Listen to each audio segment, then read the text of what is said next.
Tapi gini Mas Aldi, saya juga pengen tahu juga nanti dengan Gus Masin tentang makna sebenarnya tentang silaturahim. Kan karena kadang hari ini kan juga hanya sebatas formalitas. Datang ke sanak saudara, minta maaf, padahal itu kan belum tentu juga memaafkan gitu kan. Atau hanya sebatas topeng saja kan gitu lah. Sebenarnya makna yang paling dalam tentang apa itu silaturahim itu apa Gus? Dia bertanya, loh kenapa engkau di sini? Nah, karena sumur itu biasanya adalah gerbang untuk menuju pintu neraka. Kebalikannya Kenapa? tadi ya? Iya, kebalikannya. Kenapa engkau di sini? Iya, saya sedang bersedih. Saya sedang berduka. Lah ya, kenapa engkau bersedih hati di sini? Padahal engkau adalah ahli ibadah, engkau adalah ahli sholat, ahli puasa, ahli tahajud, ahli berdoa, ahli sedekah. Kenapa engkau di sini, ditempatkan di sini, di gerbang pintu neraka? Iya, karena selama hidup di dunia, saya tidak bertegur sapa dengan kakak perempuan saya, saudara perempuan saya, sampai saya meninggal dunia. Makna silaturahim yang paling dalam adalah apa? Menyambungkan kasih sayang. Rahim itu kan kasih sayang ya. Rahman Rahim. Rahman Rahim gitu. Bahkan kemudian kenapa kemudian kita perempuan itu memiliki rahim, itu karena itu karena kita itu ada di dalam ruang yang sama, di rahim yang sama, meskipun beda ibu, beda perempuan yang lain, tetap kita itu dari rahim yang sama. Maka kemudian menyambungkan rahim-rahim inilah yang menjadi sesuatu yang sangat penting, apalagi itu saudara kita sendiri. Iya Gus, itu kan berarti tadi ada hubungannya dengan kecerdasan sosial juga kan. Jadi kan kecerdasan sosial itu juga berhubungan dengan bagaimana kita menjalin hubungan baik dengan orang lain, keluarga, teman, dan kolega, dan lain sebagainya lah. Nah tadi seperti ketika kita berjumpa dengan orang yang lebih tua atau yang punya otoritas lah gampangannya. Nah itu kan kadang kita memang nggak penak tuh Gus. Kalau kita frontal ngomong sesuatu, ya walaupun kita bener, tapi kan tetap kalah. Nah itu gimana tuh Gus, biar kita itu tahan lah untuk seperti itu? Kepada orang tua atau kepada orang-orang yang memiliki otoritas ya. Sehingga kemudian kita itu ewoh pekewuh dalam bahasa Jawa menyampaikan sebuah kebenaran. Maka memang di dalam bahasa Al-Quran itu penting untuk menyampaikan dengan tutur kata yang halus. Kita itu perlu juga memahami psikologi orang yang kita ajak bicara, psikologi jamaah, psikologi forum, psikologi objek seseorang. Itu harus paham.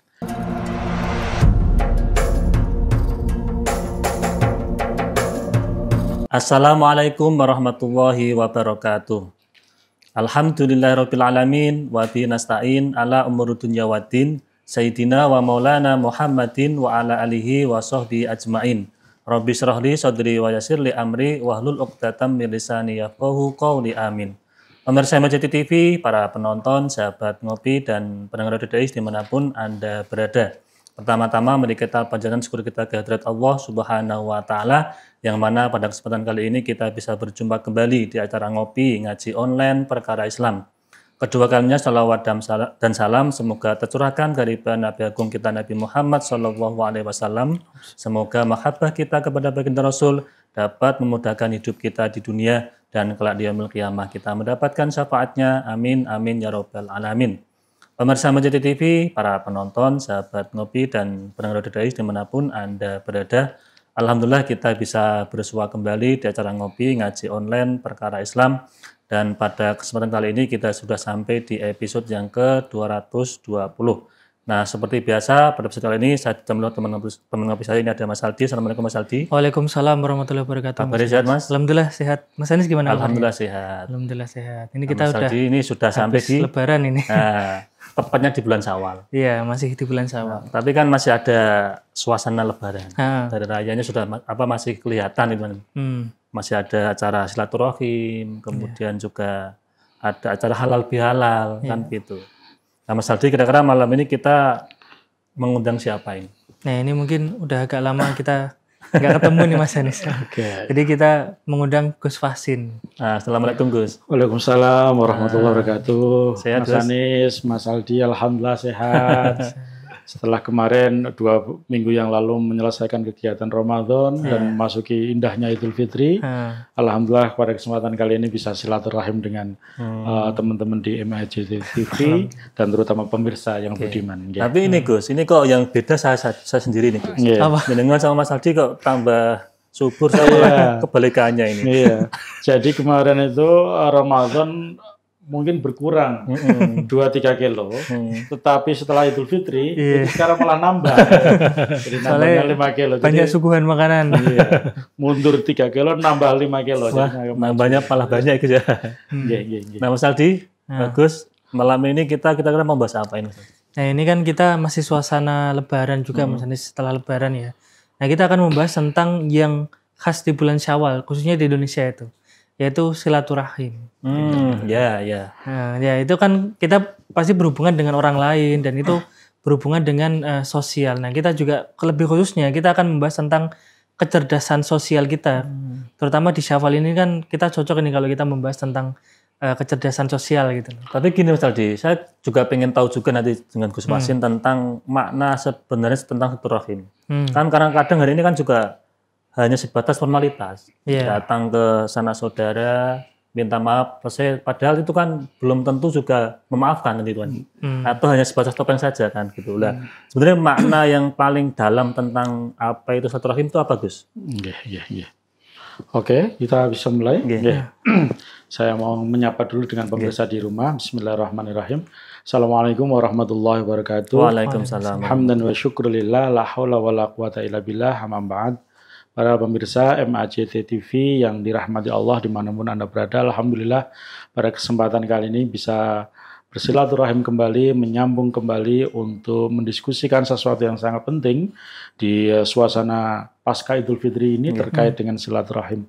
Alhamdulillah bahwa saya ingin memulai dari sebuah cerita para pemirsa. Diriwayatkan ada seorang laki-laki yang kemudian mau berangkat untuk melaksanakan ibadah haji di kota suci Mekah. Orang tersebut kemudian karena kaya tetapi tidak punya keluarga lagi, akhirnya menitipkan uang 10.000 dinar itu kepada saudaranya, kepada sahabatnya. Kemudian setelah dititipkan, wahai saudaraku, saya ingin menitipkan, mengamanahkan untuk menjaga hartaku 10.000 dinar supaya saya bisa berkonsentrasi ibadah untuk melaksanakan ibadah haji. Kemudian oke, saya terima. Kemudian setelah selesai melaksanakan ibadah haji, laki itu kemudian mau meminta kembali hartanya yang dititipkan kepada saudaranya. Tetapi setelah kemudian datang ke rumahnya, dia tidak menjumpai sahabatnya itu, dan kemudian dia mendengar kabar bahwa sahabatnya telah meninggal dunia. Kemudian ditanyakanlah kepada putra-putranya, wahai putra dari sahabatku, tahukah engkau amanah harta yang saya titipkan kepada ayahmu? Kami tidak tahu paman. Kami tidak mengetahui ayah kami menyimpan harta titipan paman di mana. Akhirnya kemudian dia ke masjid dengan kekecewaan begitu. Sesampainya di Masjidil Haram, kemudian lelaki itu kemudian berdoa kepada Allah. Setelah berdoa, maka datanglah seseorang yang kemudian bertanya kepadanya, wahai saudaraku, kenapa engkau bersedih? Engkau bermuram durja.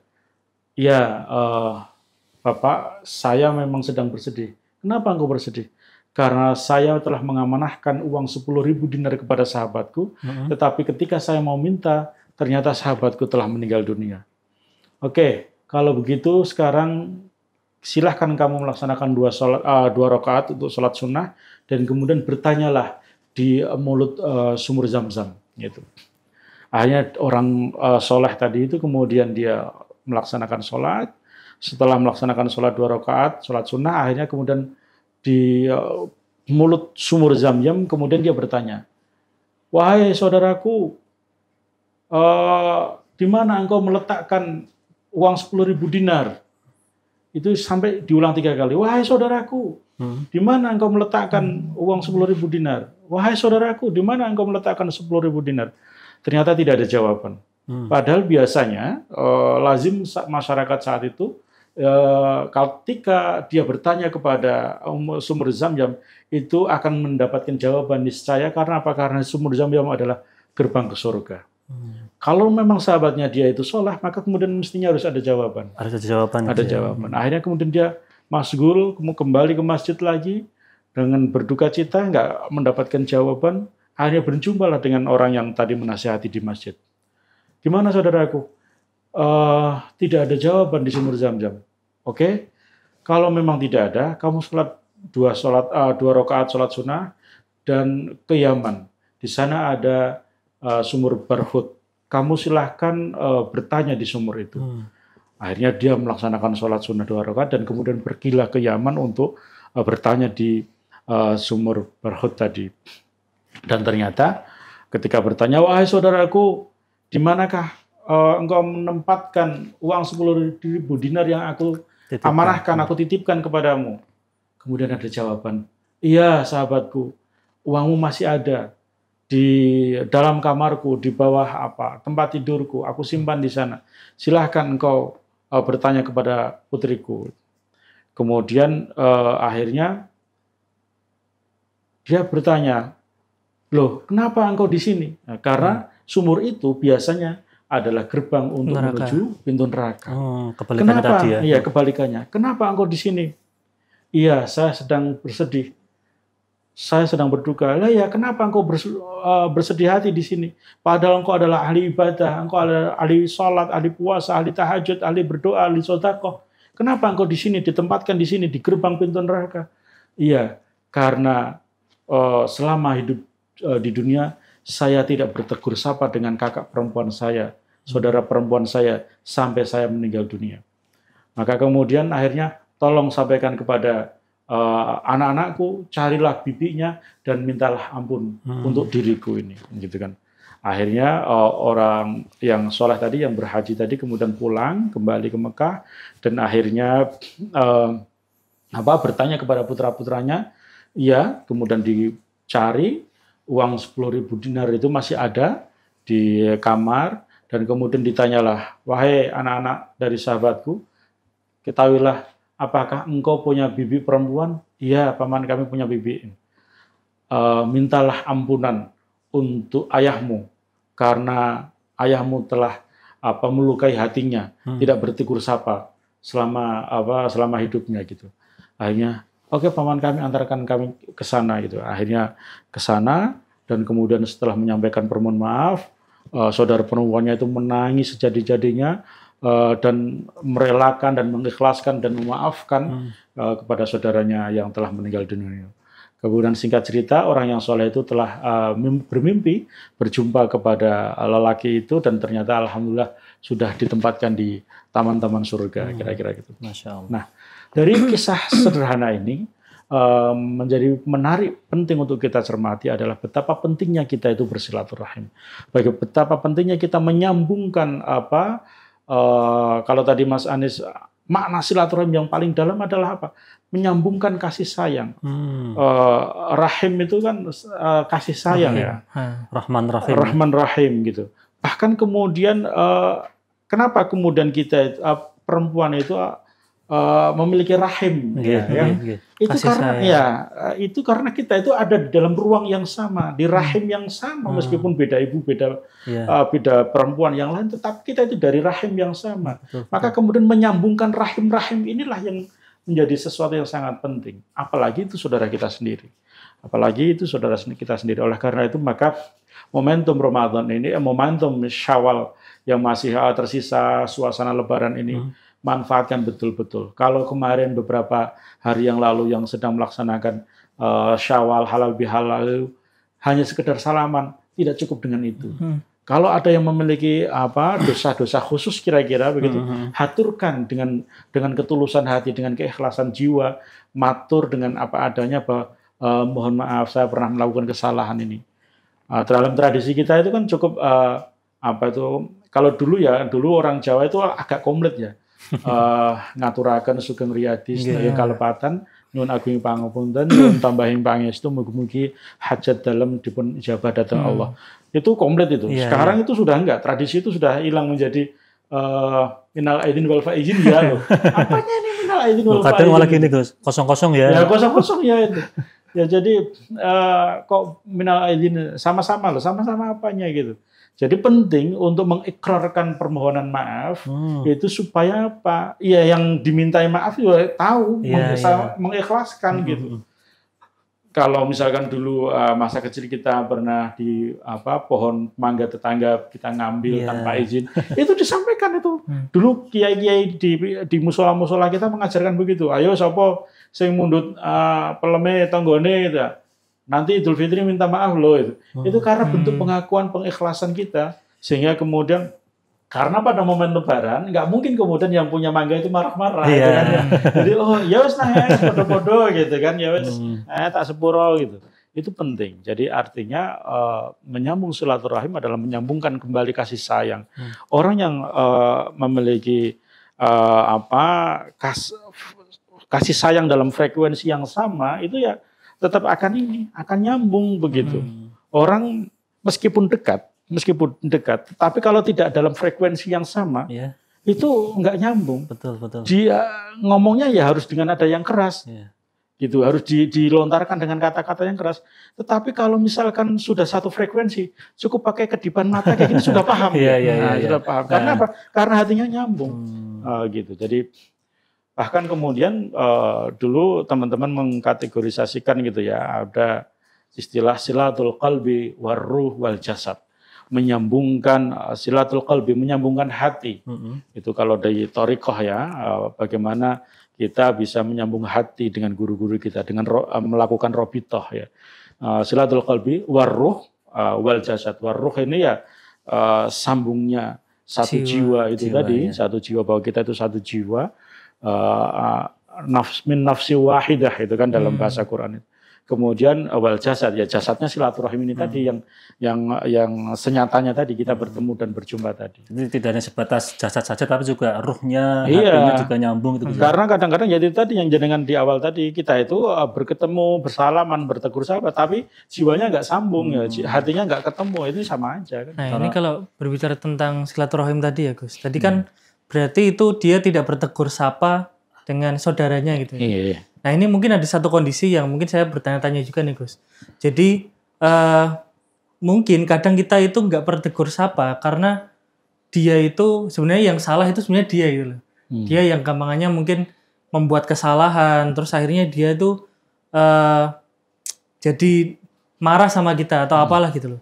Terus kita jadi otomatis kita mendiamkan juga karena dia juga nggak menegur sapa kita kok, masa kita mau menegur sapa juga. Kadang kan ada gengsi gitu loh.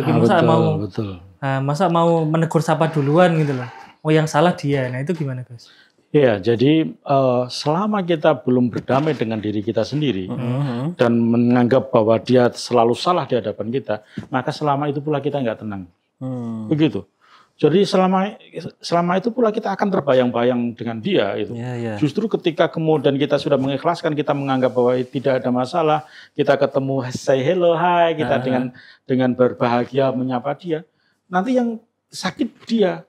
Gitu. Saya sudah menyakiti dia kok ternyata dia nyaman-nyaman saja ya. Maka perasaan dia yang nanti akan bersalah. Tetapi kalau kemudian kita juga melakukan hal yang sama, kita itu jengkel, suntuk, jenuh, marah dengan dia, kita pendam, gitu kan. Akhirnya kita juga tidak mau bertegur sapa. Selama itu pula kita juga akan merasakan itu, hati, pikiran kita juga akan terus. Jadi nggak nyaman ya. Jadi nggak nyaman kita. Artinya dalam bahasa Jawanya nggak legolilo kita gitu. Kan gitu Gus. Artinya kalau misalkan kita dibenci orang, yang jangan sampai kita membalas kebencian balik kan itu kan ya. Harus ada kasih sayang balik juga kepada yang benci itu kan. Betul. Jadi banyak kisah lah. Dari Rasulullah, dari sahabat, dari para tabiin dan para ulama-ulama kiai-kiai kita itu banyak mencontohkan terkait dengan bagaimana kita itu sekalipun kepada musuh kita itu harus menghormati mereka. Bahkan kemudian orang yang sezalim-zalimnya Fir'aun gitu, kira-kira gitu kan. Itu saja Allah kemudian mengutus Nabi Musa untuk menyampaikan dakwah kebenaran kepada Firaun itu dengan kata-kata yang lembut, gitu kan? Dengan kata-kata yang lembut. Sampai secara psikologis kan Nabi Musa itu kan nggak nyaman juga. Bagaimana kemudian beliau berdakwah, mendakwahi ayah angkatnya. Firaun itu kan ayah angkatnya yang membesarkan Nabi Musa. Nah, ketika kemudian dia tahu Firaun itu zalim, Firaun itu bahkan kemudian sudah Mengaku Tuhan ya. Iya, mengaku Tuhan begitu. Itu kok kayak kita menasihati orang tua itu kan nggak enak, nggak nyaman. Maka kemudian sampai kemudian terkenal kan Nabi Musa itu celat dalam bahasa Jawa. Celatnya itu ada cadel. Cadelnya itu paling tidak ada dua hal. Cadel secara fisik karena beliau itu ketika masih kecil itu diuji oleh Firaun makan roti atau makan bara api itu itu kan. Itu yang cadel kedua, cadel psikologis. Karena nggak nyaman kita itu menasihati orang tua gimana pun juga nggak enak. Wong tua Allah kowe iki wis tak kandhani aku kowe iki wis aku luwih tua dan seterusnya. Kita nggak nyaman. Cadel psikologis itu yang kemudian akhirnya yang kemudian Nabi Musa itu berdoa Rabbis rohli sadri wa yassirli amri wahlul 'uqdatam min lisani itu. Sehingga kemudian akhirnya beliau berdakwah dan kemudian saking dampak psikologisnya nggak nyaman itu akhirnya minta bantuan dengan saudaranya Harun itu. Ya, Nabi Harun kan sebagai tangan panjangnya Nabi Musa. Sebagai talang aturnya Nabi Musa. Juru bicara gitu. Juru bicaranya. Nah, ini kalau berbicara tentang tadi ya Gus, itu kan berarti tadi ada hubungannya dengan kecerdasan sosial juga kan. Jadi kan kecerdasan sosial itu juga berhubungan dengan bagaimana kita menjalin hubungan baik dengan orang lain, keluarga, teman, dan kolega, dan lain sebagainya lah. Nah tadi seperti ketika kita berjumpa dengan orang yang lebih tua atau yang punya otoritas lah gampangannya. Nah itu kan kadang kita memang nggak penak tuh Gus. Kalau kita frontal ngomong sesuatu, ya walaupun kita benar, tapi kan tetap kalah. Nah itu gimana tuh Gus? Biar kita itu tahan lah untuk seperti itu. Iya, jadi memang kepada orang tua atau kepada orang-orang yang memiliki otoritas ya, sehingga kemudian kita itu pekewoh dalam bahasa Jawa menyampaikan sebuah kebenaran. Maka memang di dalam bahasa Al-Quran itu penting untuk menyampaikan dengan tutur kata yang halus. Kita itu perlu juga memahami psikologi orang yang kita ajak bicara, psikologi jamaah, psikologi forum, psikologi objek seseorang. Itu harus paham. Memahami suasana kebatinannya sehingga ketika kemudian kalau tidak memungkinkan untuk kita ajak bicara saat itu ya cari momen yang lain, kemudian menggunakan tutur bahasa yang bagus, yang baik, yang tepat sehingga kemudian argumentasi apa yang kita sampaikan itu bisa difahami. Jadi yang lain di dalam penjelasan misalnya menggunakan istilahnya itu menggunakan bahasa kaumnya gitu ya. Bahasa sekitar ya. Ya, jadi itu penting. Artinya tidak hanya sebatas bahasa kaumnya, tetapi memahami psikologi kaumnya, memahami karakternya ya. Karakter kaumnya, mengetahui konteks sosial masyarakatnya, gitu. Misalnya begini, ketika misalnya orang Jawa berdakwah di tengah-tengah kondisi masyarakat Madura, kira-kira begitu ya, yang berbeda karakter misalnya. Maka kemudian sebisa mungkin dia membangun empati dengan narasi-narasi konteks sosial masyarakat Madura. Kalau kemudian dia harus menyampaikan dengan konteks masyarakat Jawanya, ya kira-kira ya pada ngantuk semua nanti kira-kira gitu. Nah, itu penting bagaimana bisa memahami jamaah itu atau komunitasnya atau orang yang diajak bicara. Kadang-kadang kan kita ini mungkin di konteks teman ya. Ada teman yang mungkin mau ngobrol sama kita, curhat lah, sedih atau apa. Sebenarnya tuh mereka itu cuma pengen didengerin, tapi kemudian malah diceramahin. Itu kan kadang juga waktunya nggak tepat gitu Gus. Mereka kan pengen didengar keluh kesahnya, kok malah diceramahin, itu kadang juga mungkin momennya nggak tepat. Nggak tepat, iya. Jadi memang harus memahami konteksnya gitu. Pengen didengerin malah diceramahin gitu ya. Nah Gus, ketika ini Gus, kan Syawal itu kan tadi silaturahim, saya tuh tertarik juga bahas tentang itu. Kan jangan sampai ada istilah kalau orang Jawa begini, mau apik ning ngarep, tapi ning mburi itu tidak baik kan itu kan. Kadang-kadang tadi ketemu, kemudian senyum, sapa, minta maaf, tapi setelah itu terus tidak nyaman lagi itu kan jadi masalah juga. Masih ngomongin di belakang mungkin ya Mas Anis. Oke, nanti kita jawab setelah pesan-pesan berikut ini. Kita ngopi dulu Mas. Nanti kita jawab kan setelah pesan-pesan berikut ini. Oke, siap.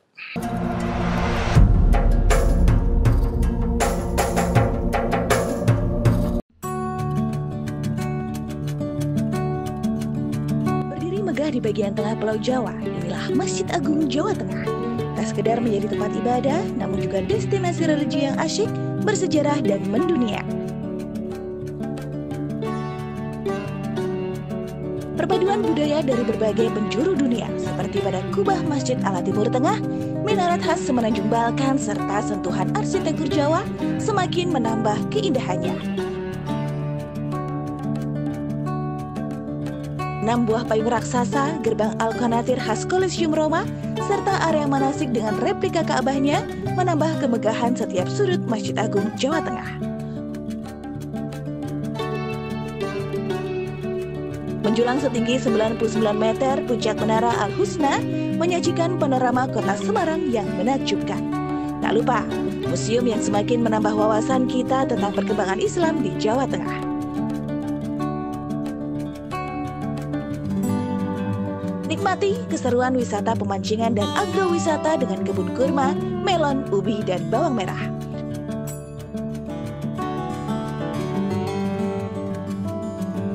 Tak perlu khawatir mencari penginapan. Hotel Geraha Agung siap melayani para pengunjung yang ingin beristirahat. Tersedia pusat olah-olah yang menyediakan berbagai souvenir dan kuliner khas kota Semarang. Mari nikmati wisata keluarga yang asyik dan seru di Masjid Agung Jawa Tengah.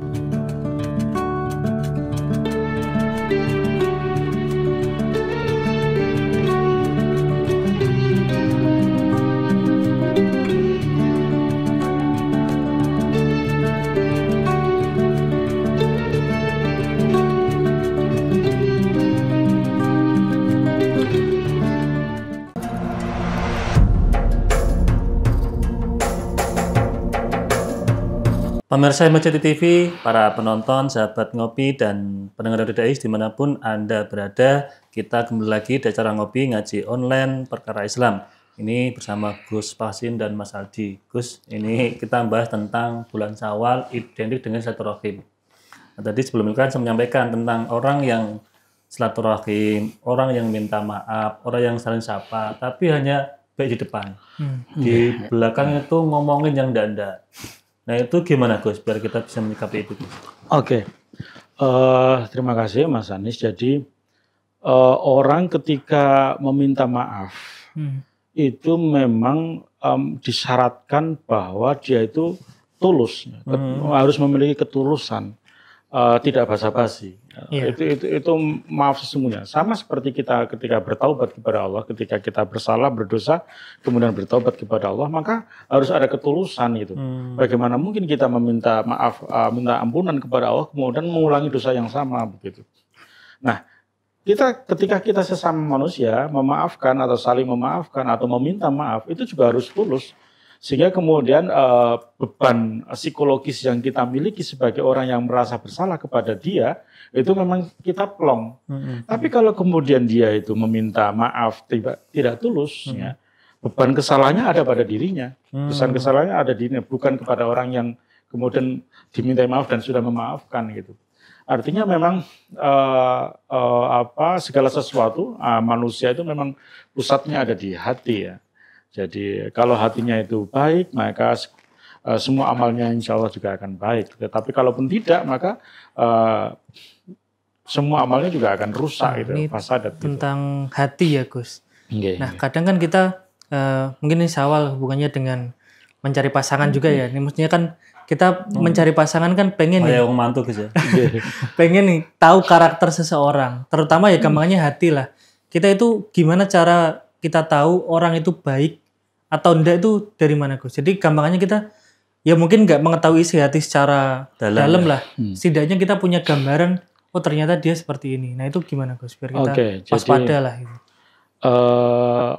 Di dalam Islam itu untuk menikah itu tahapannya kan hanya melakukan khitbah gitu ya, kemudian menikah gitu.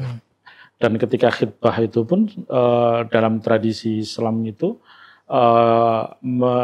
kan mengecek calon pengantin perempuan. Dari yang mengecek itu bukan calon pengantin laki-lakinya, tetapi saudara perempuannya atau bibinya atau saudara perempuannya itu ngecek dia itu secara biologis ya sehat, jasmani, Normal, memiliki tangan cantik dan seterusnya itu. Bahkan kemudian perempuan itu kan bisa dilihat kalau di dalam Islam itu hanya muka dan telapak tangannya kira-kira gitu. Nah, itu cuma apalagi kok urusan hati. Oh gimana itu? Ini saja kita itu terbatas itu. Konteksnya untuk ya semestinya lah kira-kira itu. Tetapi memang kemudian orang, mohon maaf ini, yang sudah kenalan lama atau taruhlah pacaran lama, yang membangun chemistry lama, itu juga belum tentu ketika kemudian menikah itu langgeng. Ada orang yang kemudian dijodohkan atau dalam pertemuan yang singkat bisa membangun rumah tangga sampai selamanya, kira-kira itu. Artinya memang urusan hati tidak bisa diukur, tidak bisa menjadi standar. Apakah kemudian kita bisa mengetahui sebagai prasyarat untuk kemudian mengiyakan dan akhirnya menikahi dia. Tetapi mungkin kemudian kita bisa melihat dari fakta-fakta yang nampak. Kita bisa bertanya kepada saudaranya, kepada kawannya, sahabatnya, temannya gitu. Sehingga kemudian memberikan informasi yang bisa menjadi pertimbangan kita. Taruhlah kemudian misalnya ternyata mohon maaf, hatinya tidak seindah apa yang kita bayangkan. Kita sebagai pasangan bagaimana kemudian membimbing, mengarahkan, belajar bersama bagaimana menata kehidupan ke depan dengan hati yang menggembirakan itu. Jadi kita tidak tahu hatinya seperti apa. Dalam peribahasa itu dalamnya laut bisa diukur, dalamnya hati siapa yang tahu, kan kira-kira gitu. Oleh karena itu maka kita tidak bisa mengukur itu, cuman kemudian kita bisa mendapatkan informasi-informasi saudara, teman dan kawan. Berarti kita bisa tahu isi hati seseorang, tadilah pasangannya. Itu paling tidak dengan mengecek dengan kawannya ya. Jadi apakah kita harus tahu gimana dia bersikap dengan temennya gitu. Kan kadang ada ya, mungkin sama kita itu baik-baik aja.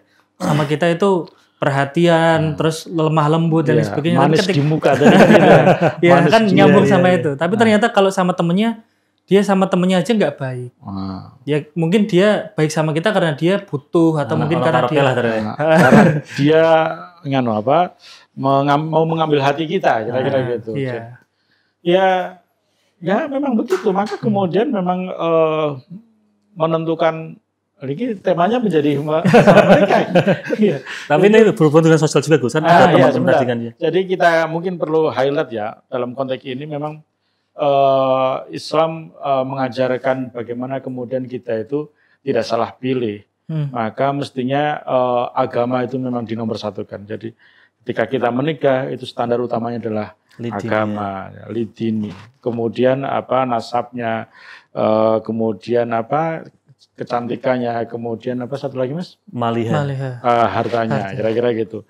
Jadi standar itu agamanya. Nah, agama itu dalam konteks itu adalah keseharian dia bersikap, bagaimana dia berperilaku kepada orang tua, kepada sahabatnya, kepada orang lain, dan termasuk menjaga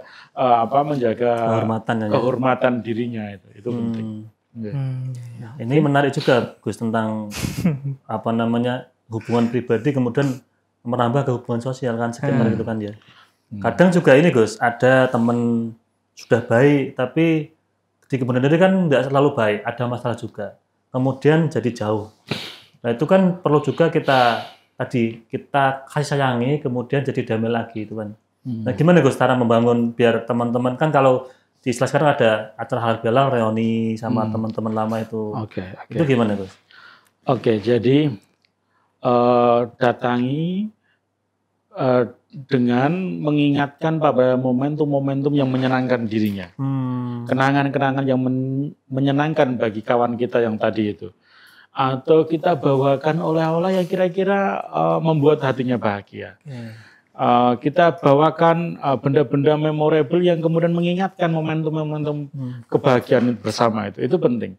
Sehingga itu tadi kembali kepada yang bagian awal tadi bahwa kita mesti harus memahami konteks lawan bicara kita, teman kita, saudara kita, kondisinya seperti apa gitu.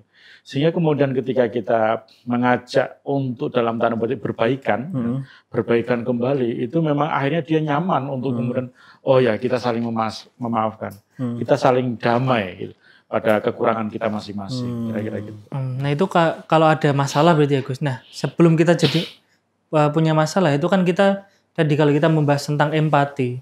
Sebenarnya empati itu apa Gus? Jadi kan kita tadi kan berbicara empati kan. Ya, mungkin sebenarnya definisi empati itu sebenarnya apa, Gus?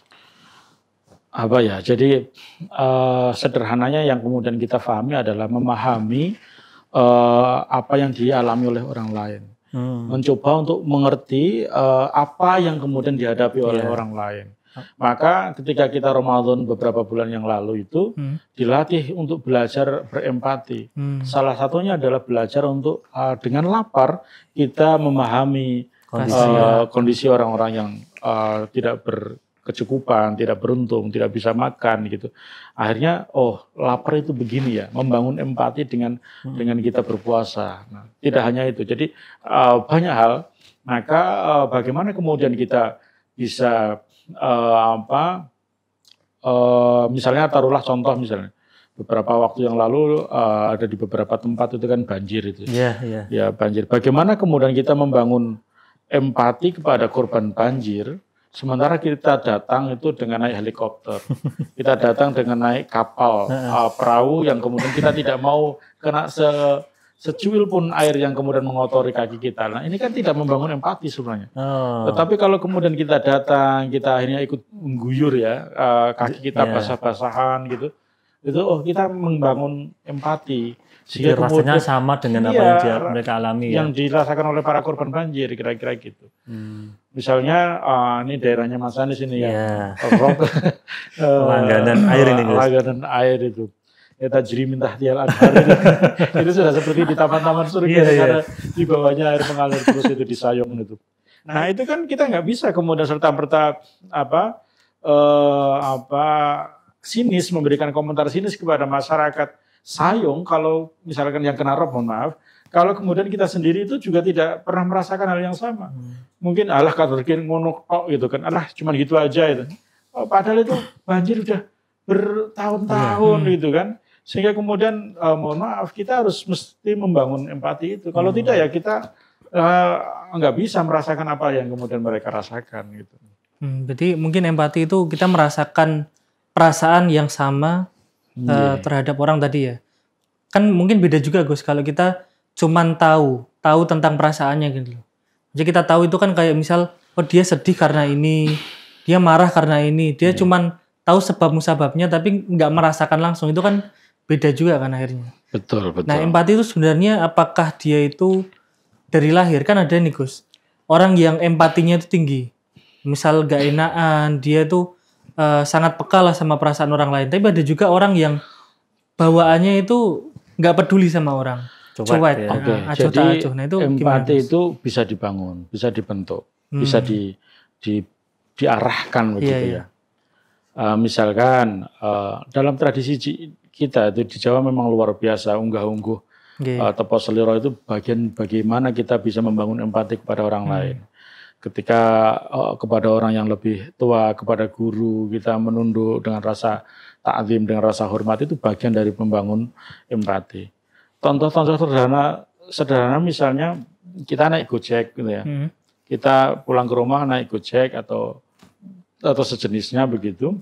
Kemudian kita jangan masuk rumah dulu, tapi tunggu Gojeknya itu pergi meninggalkan. Itu kan membangun apa ya? Dan hal sederhana seperti itu ya. Membangun empati. Jadi monggo nderekaken gitu. Itu beda dengan kemudian kita langsung masuk rumah, bruk, sementara tukang ojeknya masih di depan rumah kita. Itu ya bagus itu. Mungkin kalau generasi sekarang itu kayak gitu. Nah, oleh karena itu maka misalkan satu hal ya. Jadi kita itu kehilangan empati karena apa? Karena memang sejak anak-anak hari ini sudah tidak diarahkan. Mohon maaf, saya harus menyebut misalnya anak-anak kita, orang tua kita hari ini, orang tua hari ini itu kemudian dia nyaman, anaknya diam main sendiri dengan gadgetnya, dengan HP-nya, dibanding kemudian membangun kepekaan di lingkungannya. Betul. Sing penting kowe aja rewel, kowe aja nangis, kowe ora usah njaluk jajan ki wis HP. Diam mesti. Diam, ada kuotanya sudah aman itu. Nah ini kan berbeda. Maka kemudian ketika ada budenya datang, silaturahim gitu, nggak cepat-cepat keluar nyambut, salim menyambut, malah main sendiri di kamar. Atau jangan-jangan ini Gus ya, hari raya jadi agak beda dengan dulu-dulu karena itu Gus ya? Salah satunya. Jadi apa ya, roh keberkahan silaturahim itu menjadi hilang. hanya sekedar mungkin bahasanya Mas Anies tadi dirasakan itu kayak semacam basa-basi saja. Iya. Gitu. Itu karena memang tidak dari hati gitu. Kita bersambung silaturahim itu tidak dari hati, hanya basa-basi. Bahkan kemudian anak-anak Gen Z hari ini kemudian malas untuk silaturahim karena malu nanti ditanya macam-macam sama budenya, rankingnya berapa, dapat merata berapa, atau misalkan yang sudah seusia Mas Aldi ini sudah mau nikahnya kapan dan seterusnya kayak gitu-gitu misalnya. Itu kan apa sih di kamar ya? Kayak gini gitu kan, di kamar gitu. Nah, ini jadi memang tidak bisa disalahkan satu pihak anaknya saja, tapi orang tuanya juga harus introspeksi gitu ya. Jadi bagaimana kemudian kita sama-sama belajar di tengah kondisi yang memang sudah berubah dari mungkin tahun 90-an, tahun 80-an ini sekarang sudah berubah semuanya, maka nilai-nilai itu tetap harus ditanamkan dengan desain yang baru kira-kira, dengan cara-cara yang baru. Karena kalau sekarang itu biasanya anak-anak itu malah mendiagnosa dirinya sendiri, alasannya nih Gus, dia mendiagnosa bahwa dirinya introvert. Jadi dia alasannya itu gitu, jadi nggak mau bersosialisasi atau malu ketika ketemu keluarga dan lain sebagainya gitu. Iya, jadi betul Mas. Jadi itu yang kemudian menjadi alasan dirinya tuh. Saya kan introvert, saya harus pendiam, saya itu pemalu, saya harus ngumpet. Nah, benar nggak begitu?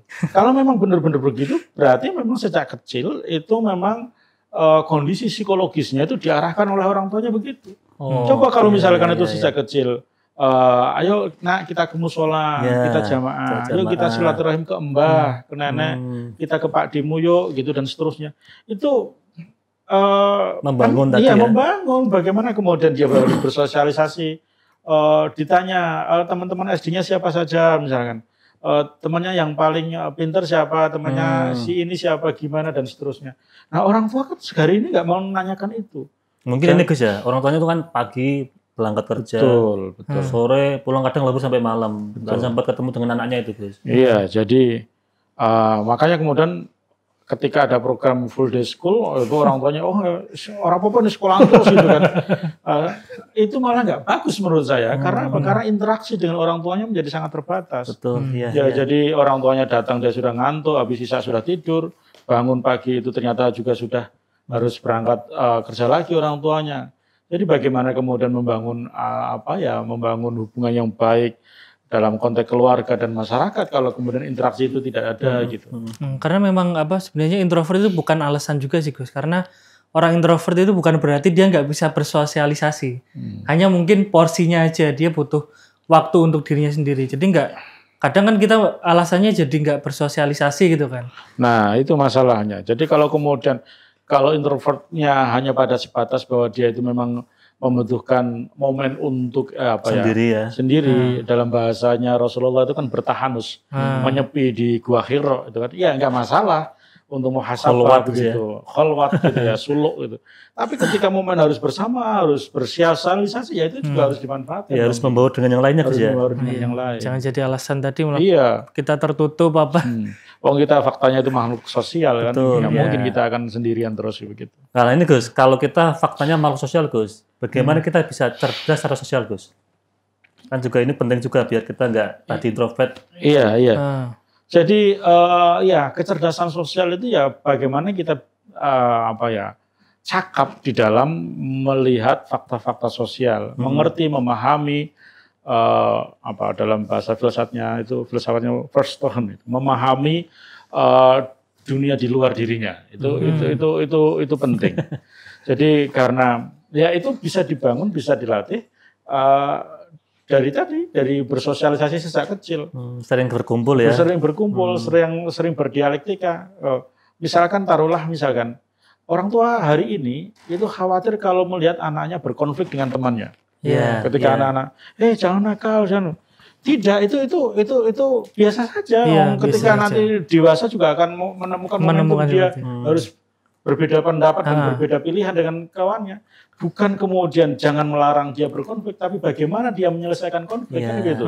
Jadi, ayo siapa yang salah, ayo minta maaf. Atau misalkan bagaimana dia menyelesaikan dengan dirinya sendiri. Akhirnya kemudian dia mau salaman dengan temannya, maafkan saya ya. Berarti harus ada edukasi Gus ya tentang masalah yang ditimpa itu ya. Betul. Jadi Bapak Ibu guru hari ini juga harus melihat. Jadi tidak hanya kemudian interaksi dengan anak itu persoalan-persoalan akademik, kurikulum atau bahkan kemudian sekarang juga agak AB gara-gara urusan administrasi. Iya. Tetapi bagaimana kemudian pola hubungan antara anak dengan anak yang lain, dengan murid yang lain. Jadi mulai tahun ini Mas, penyebutannya itu murid lagi. Murid dulu ya. Dulu peserta didik. Iya, kalau kemarin kan peserta didik. Zaman saya itu murid kemudian menjadi siswa, menjadi peserta didik. Sekarang murid lagi. Di permen yang baru ini, peraturan menteri yang baru itu menyebutnya murid. Nah, bagaimana murid yang satu dengan murid yang lain itu bisa berinteraksi dengan baik. Kalau kemudian yang baik itu bukan kemudian nggak ada masalah. Nggak ada masalah, bukan menihilkan konfliknya. Tapi bagaimana ketika kemudian ada perbedaan pendapat, ada masalah, mereka secara cakap bisa menyelesaikan gitu. Karena ini pelajaran yang penting juga Mas Anies. Kan kadang kita mungkin sejak kecil, mungkin pergaulan kita itu nggak terbiasa dengan adanya perbedaan pendapat. Jadi ketika ada orang yang berbeda pendapat itu seakan-akan malah seperti memusuhi kita gitu loh. Jadi kayak mengancam kita. Akhirnya kita kan menjauhi perbedaan pendapat itu. Akhirnya kita kadang mungkin bisa jadi orang yang punya tingkat agreeable yang tinggi. Maksudnya kita menerima begitu saja. Atau mungkin ini Mas Aldi, jangan-jangan ya Gus ya. Kan ada yang mengatakan loh, belum tentu orang nakal tuh nggak sukses. Justru malah yang nakal-nakal malah ke depan itu jadi orang sukses. Ya, itu juga ada fakta-fakta itu. Apa bahasa jenengan tadi? Agreeable. Seperti lagunya Iwan Fals yang penting setuju itu kan. Kalau bahasa Jawanya itu nggih tapi mboten kepanggih. Jadi apa kata gurunya nggih, apa kata orang tuanya nggih. Maka ada beberapa flyer itu kan berani katakan tidak. Itu penting. Melatih untuk berbeda itu penting karena faktanya memang kita berbeda. Dulu ketika zaman saya kelas 1, kelas 2, kelas 1, kelas 2 SD, itu duduknya itu berkelompok. Nggak tahu sekarang anak-anak kelas 1 sekarang apakah masih berkelompok. Jadi kelompok Pangeran Diponegoro, kelompok Dewi Sartika, kelompok Jenderal Sudirman. Itu saya ingat betul, saya piketnya hari Jumat pas kelas 2 itu, nama kelompok saya itu kelompok Pangeran Diponegoro. Artinya itu sudah membangun tentang bagaimana kita harus bersikap dengan orang lain. Ini kelompok itu, gitu kan. Kita beda loh, gitu. Tetapi bagaimana kita bersinergi. Di internal kelompoknya harus ada yang bagi tugas. Siapa yang bertugas mengambil kapur, siapa yang menyapu, siapa yang ganti air untuk cuci tangan dan seterusnya. Itu membangun interaksi dengan tugas. Berarti itu kan secara internal ada chemistry terbangun. Betul. Secara eksternal ada problem solving. Iya, kan betul, itu ya, betul. Jadi ketika kemudian kita itu terbiasa untuk memecahkan masalah, maka ketika kita remaja, dewasa, ada gilirannya juga kan ada masalah terus. Iya, malah dan tambah kita bebannya berat tuh kalau dewasa terus. Kita akan menjumpai kasus-kasus di mana orang yang tidak siap dengan masalah akhirnya mohon maaf mengambil jalan pintas. Ada yang kemudian bunuh diri atau narkoba atau apa misalnya. Itu orang yang tidak siap menghadapi masalah. Maka sejak kecil anak itu biasakan untuk menghadapi masalahnya sendiri-sendiri. Anak balita, anak usia 2 tahun itu masalahnya kira-kira apa sih gitu kan. Dia anak setahun biasanya nggak cocok dengan keadaan, dia akan nangis. Tantrum. Ketika kemudian dia diam itu dalam konteks apa? Dia bisa menyenangkan hatinya itu solusinya apa? Nah itu menemukan masalah, menjawab masalahnya sendiri. Anak ketika usia SD bagaimana dan seterusnya. Sehingga kemudian orang tua, guru dan kita semuanya itu bisa membimbing anak-anak kita, putra-putri kita itu bagaimana kemudian mereka memiliki kecerdasan sosial dengan membangun trust, kepercayaan kepada orang lain dan menyelesaikan masalah-masalahnya sendiri. Dan mungkin kita juga harus menerima bahwa dunia itu memang seperti itu, nggak ada sesuatu yang semua itu harus sesuai dengan kita. Kadang kan kita merasa bahwa yang ada di dunia ini ya harus sesuai, kalau nggak sesuai kita kemudian stres, depresi dan lain sebagainya gitu Mas Anies. Terus gini Gus ya, kan jenengan kan saya kenal juga termasuk selain Kiai muda juga seorang aktivis di organisasi kan ya. Ini penting Mas Haji, karena ini kan kita pengen membangun kecerdasan sosial. Nah, dampak atau hal positif yang jenengan peroleh ketika aktif di organisasi berapa Gus untuk keadaan sosial saat ini? Iya, jadi pentingnya kita berorganisasi adalah kita bisa belajar secara formal di organisasi, memahami perbedaan-perbedaan dengan orang lain. Jadi mengetahui karakter orang, sehingga kemudian kita memiliki forum yang tepat, kira-kira begitu. Kalau kita tidak pernah belajar, ya maka ya kita akan jumut, ya kita akan beku, kita akan kaku, kita tidak belajar dengan realitas begitu. Di organisasi bagaimana menyelesaikan masalah, bagaimana kita bekerja sama, bagaimana kita berkolaborasi, termasuk bagaimana kita berkompetensi, kompetisi. Misalkan, wah besok ada pemilihan ketua nih, wah bagaimana kita, itu wajar, itu. Tetapi setelah selesai dipilih secara demokratis, kalah menang itu biasa, dan kemudian salaman lagi, nggak masalah gitu. Jangan kemudian tidak siap untuk kalah itu. Kita ya harus siap kalah, ya siap menang dan seterusnya. Pentingnya berorganisasi di situ. Maka para generasi milenial hari ini atau Gen Z bahkan misalnya mesti harus memiliki ruang dan wadah yang tepat. Bagaimana kemudian kita bisa berinteraksi sehingga bisa membangun citra diri dan karakternya. Jadi potensi juga akan tergali kan? Betul, Ya. Mungkin kalau Mas Anies kan juga organisasinya kan juga banyak nih Mas Anies. Wow, banyak sekali. Itu kan mungkin ini tadi ya bukan soal banyak, ada itu. Tapi itu bagi saya itu begini, ada dampak yang luar biasa bagi diri saya. Betul. Bagaimana kita itu bisa menikmati kehidupan yang mungkin kita sebelumnya nggak tahu. Ada konflik, ada teman yang karakternya berbeda, itu kan kita bisa belajar itu. Termasuk belajar kepemimpinan dan lain sebagainya itu Mas Aldi. Ya, karena kalau tadi bicara tentang introvert juga ya, itu sebenarnya saya juga dulu itu orangnya yang introvert gitu Pak. Mas Anies mungkin kayaknya juga seperti itu, cuman kemudian berorganisasi, itu kemudian menyesuaikan. Nggak kemudian terus kita menutup diri, terus nggak bersosialisasi akhirnya gitu. Artinya itu bisa mengubah kita yang awalnya itu introvert Gus, jadi sekarang bisa membawa dengan yang lainnya. Iya betul. Nggak menutup diri, karena kan kita tadi kembali lagi bahwa kita itu makhluk sosial juga kan Gus. Nah mungkin kalau tentang problem solving, jadi saya malah jadi ingat cerita Rasulullah ketika itu ya Gus, menyelesaikan konflik antara kabilah Quraisy yang tentang mau meletakkan Hajar Aswad gitu. Itu kan juga problem solving juga kan, kecerdasan sosial dari Rasulullah kemudian menyelesaikan konflik seperti itu. Oh, yang banyak kabilah itu Mas Aldi ya, kemudian pakai kain itu, batunya itu. Jadi salah satu tradisi orang-orang suku-suku Quraisy jahiliyah itu memang hobinya itu perang. Gengsi antar kabilah itu memang kuat. Maka kemudian ketika ada momentum jatuhnya Hajar Aswad dari tempatnya itu, mereka merasa paling berhak untuk meletakkan kembali di tempatnya begitu. Karena bagi mereka siapa yang meletakkan kembali itu adalah bagian dari kehormatan sukunya gitu. Maka kemudian disepakati bahwa orang yang datang pertama kali di hari berikutnya itu akan dipersilahkan untuk meletakkan Hajar Aswad di tempatnya. Nah, kecakapan Muhammad sebelum diangkat Rasulullah, itu kan sebelum diangkat menjadi nabi itu. Itu akhirnya beliau Kanjeng Nabi meminta kabilah-kabilah itu akhirnya mengangkat bersama-sama dengan dengan sorban atau selendang begitu, kain yang batu itu ditaruh di atasnya dan diangkat bersama-sama. Sehingga kemudian mereka merasa semuanya itu menjadi bagian bahwa dia juga ikut meletakkan batu Hajar Aswad di tempatnya kembali. Nah, ini memang kecerdasan luar biasa. Ini tidak hanya kecerdasan sosial, tapi kecerdasan nubuwah. Jadi kecerdasan seorang nabi itu begitu. Jadi tidak menimbulkan konflik lagi. Artinya kan kalau misalkan tadi mungkin ada kabilah A yang sudah duluan mengangkat, kan kabilah yang lainnya kan jadi nggak terima. Atau tadi kan katanya orang pertama yang masuk ke Ka'bah itu. Itu kan Rasulullah kan harusnya yang berarti Rasulullah kan. Tapi kan Rasulullah kemudian nggak egois terus. Kan apa saya kan. Menuai ribut-ribut kan enggak gitu juga.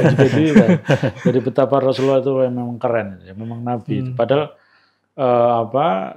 ya tadi kalau misalkan Rasulullah egois mungkin ya udah tak angkat sendiri selesai ya gitu.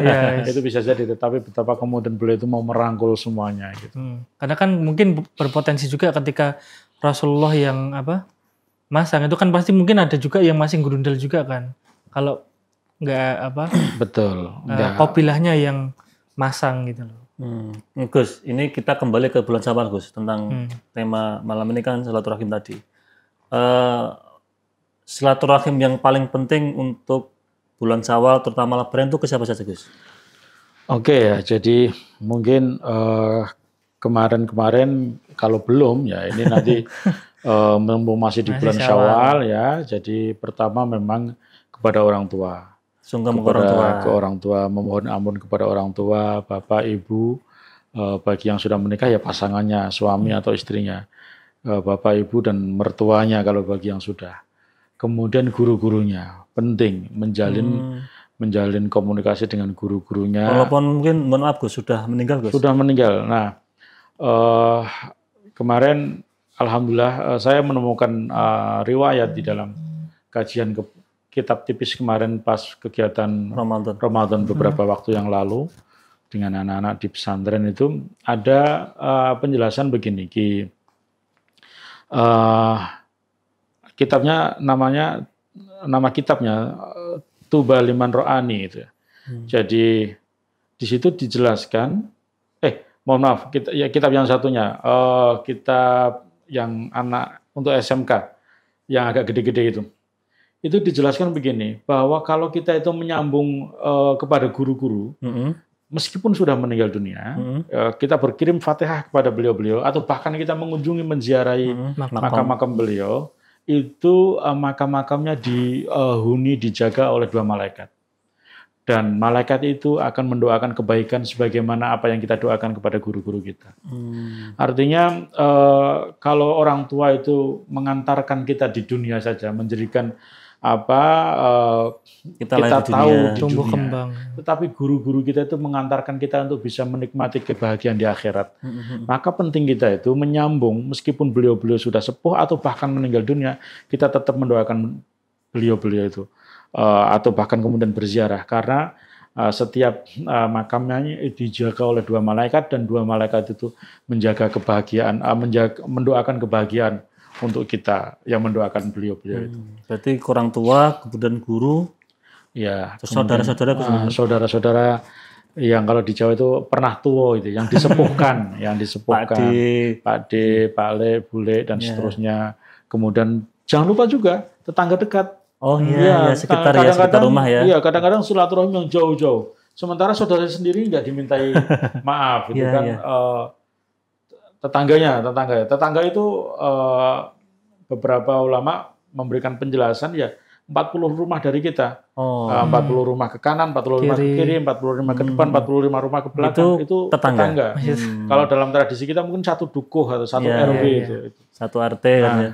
Saya nggak tahu ya, dulu itu tahun 90-an orang itu masih sungkem minta maaf dari tetangga satu ke tetangga yang lain, itu sampai lebaran ketiga sampai ke lebaran kelima, bahkan ada sampai lebaran ke-7 Boto Kupat itu masih ada. Tapi sekarang itu setelah selesai dianggap cukup ketika salaman di masjid, ya kan, di masjid ada salaman, setelah itu dianggap cukup, maka kemudian tidak berkunjung. Ini eman-eman karena tradisi berkunjung ke rumah-rumah itu yang ada ya di Indonesia. Di beberapa belahan dunia yang lain, di komunitas muslim yang lain itu nggak ada. Berkunjung ke rumah satu ke rumah yang lain itu nggak ada. Ya hanya di Indonesia itu kita saling mengunjungi ketika Idul Fitri. Maka mumpung ini masih di bulan Syawal, segera kita manfaatkan betul-betul, terutama yang kira-kira kita ada kesalahan khusus tadi yang harus disampaikan secara personal itu. Tidak hanya sekedar sama-sama ya atau minal aidin ya. Tidak hanya itu. Artinya kita harus benar-benar memaksimalkan bulan Syawal ini Gus ya, untuk saling silaturahim, terutama untuk minta maaf kepada tetangga, tadi kepada orang tua yang pernah tua, sama guru-guru kita kan itu Gus ya. Terus lah ini yang jadi masalah juga Gus, kan juga sekarang itu kan musim liburan, ada wisata kemana-mana itu. Itu gimana sikap dengan itu? Ya, saya ini mulai kapan ya orang kok kemudian ketika Idul Fitri itu tidak mengunjungi saudaranya meminta maaf, malah mengunjungi saudaranya yang ada di kebun binatang. Ini ya gimana ya, nggak apa-apa untuk menyenangkan ya, karena jenuh ada di dalam rutinitas ini, rutinitas pekerjaan.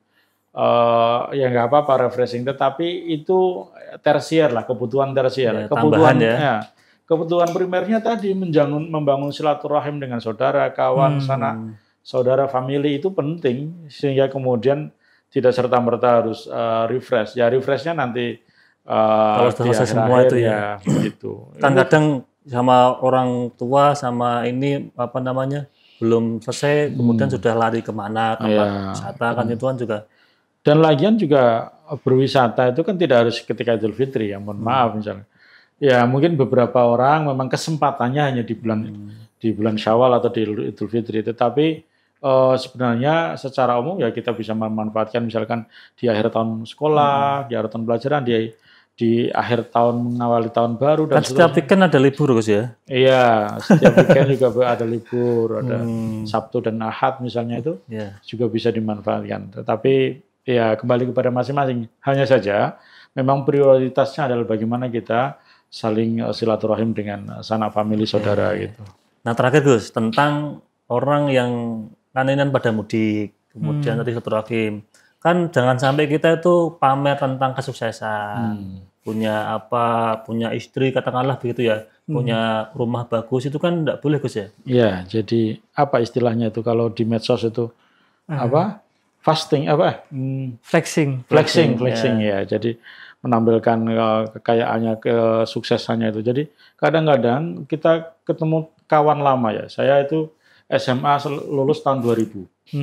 Sekarang sudah 2025. Berarti sudah seperempat abad.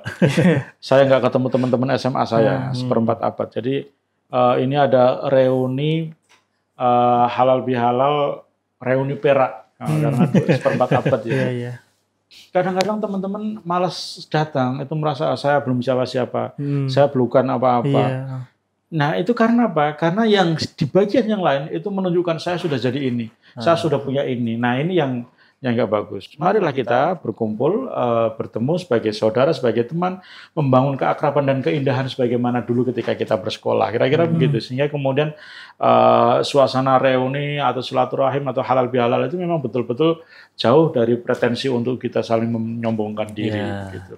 Oke Gus, ini matur suwun Gus sudah rawuh dan memberikan banyak hal, tapi karena waktu sudah dibatasi Gus, Mas Aldi ada tambahan? Cukup ya, kalau cukup mungkin Gus Frasin tentang tema malam ini. Oke, terima kasih Mas Anies, Mas Aldi, para pemirsa MAJT TV yang dirahmati Allah. Silaturahim adalah sesuatu yang penting, bagaimana kita bisa memahami, mengerti, menyambungkan kasih sayang kita kepada yang lain, kepada orang lain. Sehingga kemudian dengan saling berbagi, saling memahami, saling mengerti, itu akan terjalin keberkahan dari Allah Subhanahu wa taala. Karena persatuan, kebersamaan itulah yang kemudian akan membentuk kita mengantarkan kepada kebaikan-kebaikan yang lebih luas lagi.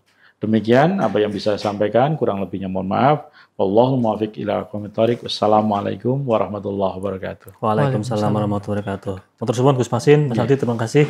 Pemirsa MAJT TV, para penonton, sahabat ngopi dan pendengar Radio dimanapun Anda berada. Demikian ngopi pada episode kali ini. Saya selaku host, apabila banyak salah, banyak khilaf, mohon maaf yang sebesar-besarnya. Akhirul kalam. Assalamualaikum warahmatullahi wabarakatuh.